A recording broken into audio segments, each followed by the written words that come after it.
ఇప్పుడు అసెంబ్లీ నడుస్తూ ఉంది. అసెంబ్లీ నడుస్తున్న తరుణంలో చాలామంది ప్రజా సంఘాల వారందరూ కూడా వాళ్ళ బాధలు చెప్పుకోవచ్చని మనం చూసాం.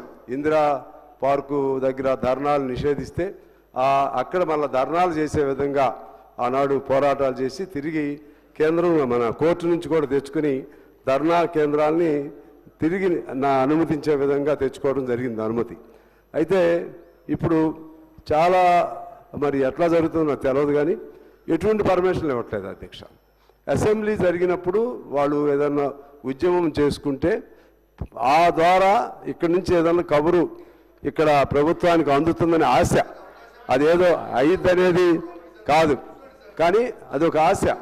అందువలన నేను మీ ద్వారా తెలియజేసేది ఏంటంటే, పాత గుర్తు కూడా అప్పుడు తుమ్మల నాగేశ్వరరావు గారు మంత్రిగా ఉన్నప్పుడు ఒక రైతు ఉద్యమం పైన కొల్లి నాగేశ్వరరావు గారు ఆయన చేస్తే సాక్షాత్తు ప్రభుత్వమే అరే మంచి మాటలు చెప్తే కూడా అంటారా మీరు?